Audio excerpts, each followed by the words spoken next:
No ar, Fala Sério.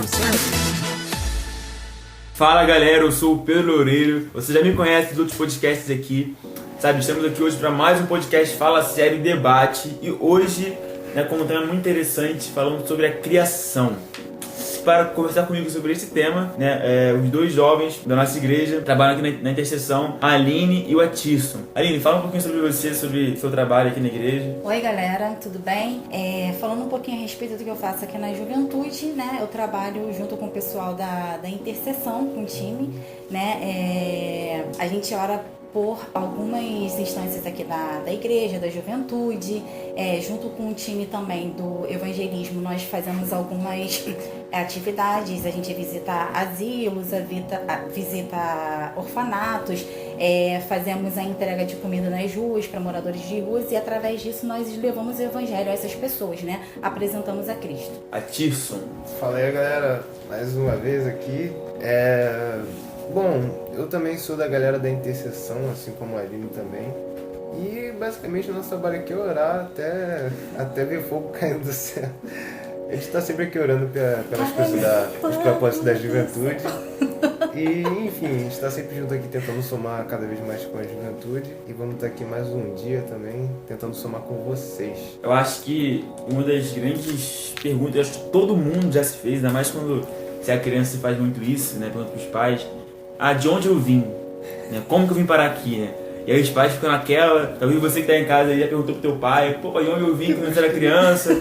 Aí talvez seu pai tenha falado com você o que aconteceu realmente, produção e tal, ou tenha falado que veio a cegonha, foi Deus que te mandou, meu filho. Então são inúmeras questões que a gente ouve, que são trabalhadas em cima disso, de onde eu vim. E uma dessas perguntas, vamos dizer assim, existenciais, como que surgiu a vida, como que surgiu o universo? Uma pergunta para os nossos amados debatedores aqui, convidados.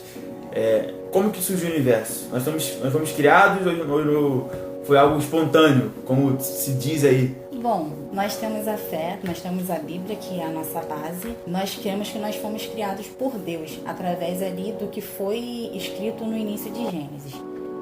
Aprendemos na escola que nós evoluímos de um ser ancestral, quem fala isso é Charles Darwin, no seu livro escrito lá, A Origem das Espécies, fala que quem sobrevive é o mais forte. E não é isso que nós aprendemos na palavra de Deus. Nós ali, no livro de Gênesis, no capítulo 2, vemos o que Deus fez com o homem, que a partir do barro ali, ele foi moldando o homem e através disso, depois do homem pronto, ele soprou o espírito de vida ali no homem. E às vezes as pessoas perguntam pra gente, será que nós fomos criadas por Deus? Mas eu não tô sentindo Deus, eu não vejo Deus, Mas você vê o ar que você respira? Você vê o vento? Não, você sente. E assim também é Deus. Bom, bem como a Aline disse, a Bíblia é a nossa base. Por ela que realmente nós norteamos toda a nossa vida. Bom, com certeza nós fomos criados por Deus. Gênesis no capítulo 2 mostra que Deus pegou o barro e soprou nele o espírito de vida. E assim foi formado um homem. Tem realmente a teoria do Big Bang, que se eu não me engano foi feita pelo George Lemaitre, alguma coisa assim o nome dele. Ele era um padre, é engraçado, Ele provavelmente não fez isso para contestar o criacionismo, mas com certeza muitos ateus usam isso para meio que alimentar uma ideia de que a vida é abstrata. Ela simplesmente foi criada e nós não temos nenhum propósito. Então o Big Bang acaba alimentando essa narrativa. Eles usam dessa forma, e alimenta essa narrativa, mas nós sabemos que nós fomos criados por um propósito e que Deus ele não criou o mundo e se ausentou dele, ele está conosco o tempo todo. Basta que nós realmente nos disponibilizemos, nos arrependemos dos nossos pecados e nos voltemos a ele. E Romanos 1 fala que o homem ele conheceu a Deus, mas que ele não aceitou a verdade de Deus, Mas ele vê isso expressamente na natureza, em tudo que foi criado. Então está dentro do ser humano esse desejo pela eternidade, como diz em Eclesiastes 3. Nosso propósito aqui não é falar sobre temas acadêmicos, mas trazer, sim, aquilo que a palavra de Deus diz em verdade, A gente sabe que a ciência é muito importante, que ela nos ajuda em centenas de coisas e que Deus não é contra o conhecimento, mas nós temos na palavra de Deus verdades imutáveis, verdades que são reveladas pelo Senhor, são revelações, da parte de Deus, que são confiáveis. E a ciência trabalha com teorias que algumas vezes acertam, outras vezes não. Uma dessas teorias que que a gente sabe que viaja um pouco na maionese, por assim dizer, é a teoria da evolução, né? Porque como que um ser tão complexo como o ser humano, sabe, tão cheio, se você forem reparar, eu estudo psicologia e você vê como que a mente humana, o cérebro é algo tão complexo, tão profundo, não tem como isso, pode colocar 1 bilhão de anos, não tem como isso, sabe, essas revoluções tão grandes tenham acontecido, sabe, e a gente não tem nenhuma prova científica disso, né? Existem muitos cientistas, inclusive biólogos, grandes pesquisadores que são contra, né, a teoria da evolução, porque ela tem muitas falhas, e a Bíblia, e muitos cristãos às vezes tentam se usar, né, da teoria da evolução e conciliar com a Bíblia, você não tem como conciliar. Agora uma pergunta pra vocês, tem como conciliar, sabe, o fato, uma teoria que diz que o homem veio do macaco, que veio de outros seres ancestrais, com a teoria de que o homem foi criado à imagem e semelhança de Deus, porque a palavra de Deus diz que nós fomos criados à imagem e semelhança dele, tem como conciliar uma coisa com a outra? Então, sexta-feira nós estávamos aqui na igreja e participamos, né, do painel teológico e estava explicando a respeito de corpo, alma e espírito. E tinha um doutor aqui e ele estava falando a respeito disso, né? Que a ciência, né, ela aborda que nós surgimos de um ancestral, mas a ciência divulga isso como um exemplo que nós estivéssemos vindo do macaco. Mas só que a gente tem que entender que a ciência, né, a ciência experimental, ela está tentando reproduzir algo que aconteceu na história, né? E que eles deduzem que aconteceram assim. Mas, de fato, não tem como. A ciência experimental nem a ciência histórica falar que começou assim daquele jeito. Então, a ciência tenta explicar os processos, né? Mas saber dizer que, de fato, quem criou, responder essa pergunta, quem criou, qual foi o ser poderoso que criou isso, eles não tem como dizer, até porque eles não estavam lá no início. A única resposta que nós temos que quem fez isso, a mente inteligente que criou e tudo isso e que rege o mundo é Deus. Bom, como a Aline disse, né, já foi falado, mas como eu disse antes, é sempre uma narrativa, inclusive a da evolução e também a seleção natural, etc. É sempre para alimentar essa ideia de que, no caso da seleção natural, o evolucionismo, que uma espécie ela nasce, vai se reproduzindo e ela vai se, entre aspas, abstraindo naquilo ali. Então ela vai meio que se ramificando em um monte de outras coisas. E, como eu disse antes, isso alimenta uma ideia de abstração, sabe? De sem propósito e etc. Mas nós sabemos que Deus ele realmente nos criou com um propósito. E senão nós não teríamos tantos problemas existenciais. Nós não nos questionaríamos de tantas coisas, né? Todas as pessoas se fazem perguntas mesmo sabendo que elas não têm a resposta. Então isso mostra que algo falta nas pessoas que são ímpias e que não aceitaram a Jesus. A vida sem Deus é um absurdo, não tem como ela existir, né? Eu gosto muito também do que o apóstolo Paulo fala em Atos 17, né? Quando ele está conversando com os atenienses, né? E ele diz que, no versículo 28, porque nele vivemos, nos movemos e existimos. Toda a vida era parte de Deus. Não tem como você ver, né? Se você pegar o seu celular aí ou o seu computador, que para onde você está usando para ouvir nosso podcast, você olha lá, é tudo complexo. Quando você abrir, tem os painéis, as placas, sabe, todo o sistema operacional, e você não diz que isso surgiu do nada, que isso foi evoluindo naturalmente, né, de um Nokia tijolão até um iPhone, até um supercomputador, não tem como, sabe? Tudo tem um desenho, tem uma criação, e Deus é esse criador.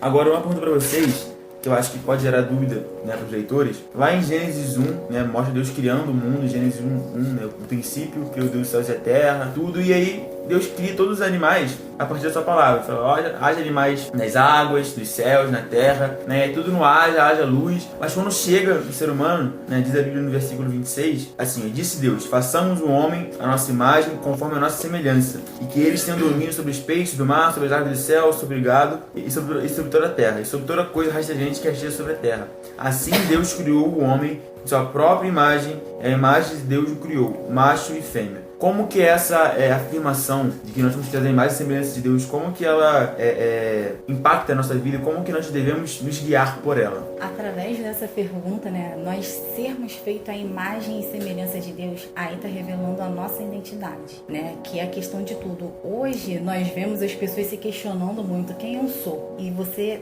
tem ali aqui escrito na Bíblia falando a respeito disso, falando quem você é. A Bíblia fala quem você é, de onde nós vimos e por que existimos. Nós fomos feitos à imagem e semelhança de Deus. Essa é a nossa identidade. Nós somos feitos de Deus, nós somos filhos de Deus. Bom, no caso da gente ser feito à imagem e semelhança de Deus, vale salientar aqui que não é imagem no sentido de a imagem física de Deus. Deus, ele é espírito e ele não tem o corpo, então nós somos a imagem e semelhança da natureza moral de Deus e também de sermos conscientes. Nós somos os únicos seres, diferente de todo o resto da criação, que nós temos domínio de existência, ou seja, nós podemos decidir o que fazer com a nossa existência. Quanto aos outros animais, embora eles possam fazer, entre aspas, o que eles querem, eles não podem fazer nada tão diferente daquilo que lhes é proposto, né? É como se eles tivessem sido realmente programados, né? E é interessante que Deus, quando ele faz antes de fazer o homem, ele fala que ficou bom, se eu não me engano, no verso 21 do primeiro capítulo de Gênesis. E depois que ele faz o homem, ele falou que ficou muito bom. Ou seja, o homem, ele é algo, até no sentido da palavra santificado, ele é algo separado. Porque ser santo significa ser separado. Então o homem, ele já foi separado desde a criação. Ele foi separado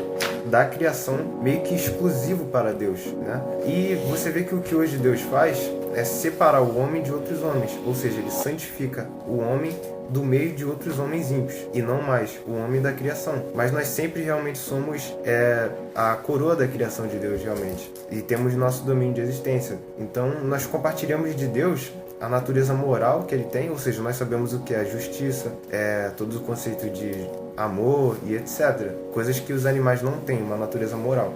E também o nosso domínio de existência, ou seja, nós podemos fazer realmente o que nós quisermos. Nós temos essa liberdade. Você falou sobre natureza moral, Edson, e eu tenho uma pergunta, né, que talvez possa estar surgindo aí na mente dos nossos leitores. A Bíblia diz que Deus criou uma imagem e semelhança, né, e que essa imagem e semelhança não é uma imagem física, porque Deus é espírito, ele pode assumir um corpo, mas ele é espírito, não tem forma física, né, e que essa natureza é uma natureza moral, de um homem compreender o que é certo e o que é errado, saber discernir entre as coisas, saber ser consciente acerca de si mesmo, como o animal não é. O animal é programado, você pode ensinar o animal a fazer alguma coisa, mas ele é um ser, né, é inconsciente acerca de si próprio. Ele não sabe, não consegue discernir as coisas. Mas se nós fomos criados à imagem e semelhança de Deus e carregamos essa natureza moral, Deus não é pecador, Deus não é perverso. Então por que temos existe tanta maldade no mundo? Por que se a gente carrega a imagem e semelhança de Deus, essa imagem permanece depois da queda, depois do que Adão fez? Essa imagem permanece, ela ainda é viva em nós, é pela metade, é por completo, não tem mais. Como que isso funciona?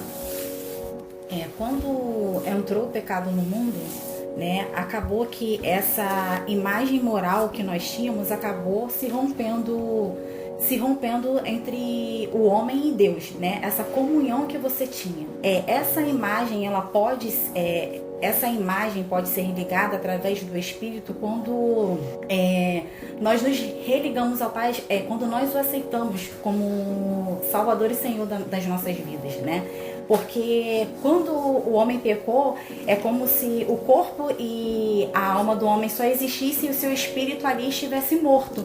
E quando nós temos novamente uma conexão com Deus, novamente nos religamos a Ele através de Jesus, o nosso espírito ele acaba revivificando e aí a gente acaba recuperando essa imagem que é a justiça, né? Ser santo. Isso. Pois após o pecado, né, se eu não me engano, o que se fala é a graça comum, que é visto como esses conceitos que foram, digamos assim, pervertidos, né, após o pecado. E quando Jesus diz que quando o diabo vai tentar ele e tal, e ele fala, eu não tenho parte contigo, ele quer dizer que ele não pecou. Então Jesus não tem parte com o diabo, ele é totalmente santo. Nesse sentido, eu sei que fica estranho falar, mas nós temos parte com o diabo, no sentido de nós também pecamos, né? Não que nós somos como o diabo, mas também pecamos e também somos destituídos da glória de Deus, como diz Romanos 3:23. E a partir de Cristo, que é o protótipo, o segundo protótipo do homem, o segundo Adão, nós podemos ser revivificados, como a Aline disse, e podemos ser reinseridos no plano original de Deus, porque Deus ele não tem um plano B, ele tem um plano original e nós estamos voltando a ele através da cruz, como dizem Hebreus, que através do seu sangue ele nos abriu um novo e vivo caminho. Agora nós podemos nos achegar a Deus e obedecendo ele nós podemos nos achegar com ousadia e podemos de novo ter um relacionamento com Deus e recuperar tudo aquilo que nos era proposto e desfrutar de todos os benefícios de ter uma vida com Deus. Porque assim como, se eu não me engano, foi também Martinho Lutero que disse que assim como os peixes nadam, as aves voam, os animais respiram, o espírito ora. Então nós vamos, digamos assim, respirar Deus de novo, que é o nosso habitat natural, por dizer assim. Na queda, nós sabemos que os propósitos iniciais do homem, a sua característica, ela foi quebrada, ela foi perdida. Deus é bem claro em relação a isso. Mas o propósito de Deus nunca foi que o homem ficasse perdido para sempre. Por isso que, mesmo em Gênesis 3, lá quando mostra Adão e Eva comendo o fruto e pecando e se escondendo depois de Deus, Deus dá lá o castigo para Adão, dá o castigo para Eva, mas ele também diz assim no versículo 15, ele faz uma profecia acerca de, tipo assim, isso vai mudar, Ele fala que vai colocar inimizade entre a semente da serpente e a semente da mulher, e a semente da mulher vai pisar na cabeça da semente da serpente, e a semente da serpente iria morder o calcanhar, desse filho, dessa semente da mulher. A semente da mulher é Jesus, que veio para restaurar, como Martinson falou, ele veio para restaurar os propósitos de Deus, para desfazer as obras do diabo. Tudo aquilo que o diabo fez, que corrompeu a humanidade, agora Jesus vem para mudar. Por isso que em Romanos 8:28 diz assim: sabemos todas as coisas contribuem justamente para o bem daqueles que amam a Deus, aqueles que são chamados de acordo com o seu propósito. Para quem eles conheceu antes, também esse o predestinou para serem conforme a imagem do seu Filho. Hoje nós, como cristãos, temos o propósito de sermos igual a Jesus, de voltar, porque a imagem e semelhança de Deus é Jesus, Ele é a imagem do Criador. Gente, vamos chegando ao fim de mais um podcast. Hoje foi bênção, hoje tem muita coisa para você ouvir aí, refletir, e ser edificado. E quero dar aqui a palavra final para os nossos convidados, para eles fazerem suas últimas considerações. E é isso. Aline. Agradeço a oportunidade de estar aqui mais uma vez com vocês. Confesso que aprendi bastante nesse tema, que é muito polêmico, E dizer mais uma vez que a nossa base de tudo é a Bíblia. Agradeço mais uma vez a oportunidade de estar aqui compartilhando um pouquinho só de conhecimento, Nós estamos aqui meio que dando uma pincelada aqui nos assuntos. Então, cara, corra atrás da palavra de Deus, também corra atrás de muito conhecimento, porque o que esfria o crente não é a teologia, O que esfria o crente é realmente como ele lida com isso. Então, o conhecimento não é algo ruim. E eu espero que realmente você seja muito abençoado por tudo que a gente falou aqui, que você reflita bastante, porque a ordem de Deus para Josué foi não só que ele lesse, mas que ele meditasse na palavra de noite e que aprendesse com ela. Então, que você medite muito, reflita muito e que Deus fale com você através disso. Pegou aí, adolescente? Então preste atenção nisso, Chegamos ao fim aqui de mais um podcast. Se você gostou, de novo, eu falo o que você esquece. Curte, compartilha aí com os amigos, manda em grupo, põe no status do WhatsApp. E domingo de manhã, às 9h30, todo domingo a gente tem a EBD, nossa escola bíblica dominical, em toda a Advec. Se você mora perto de alguma Advec, não deixe de ir, acorda e vai, que você vai aprender muito, vai ser abençoado, vai fazer amizade e vai crescer no conhecimento da palavra de Deus, que vai mudar e transformar a sua vida. Pegou isso aí? Galera, tamo junto, valeu!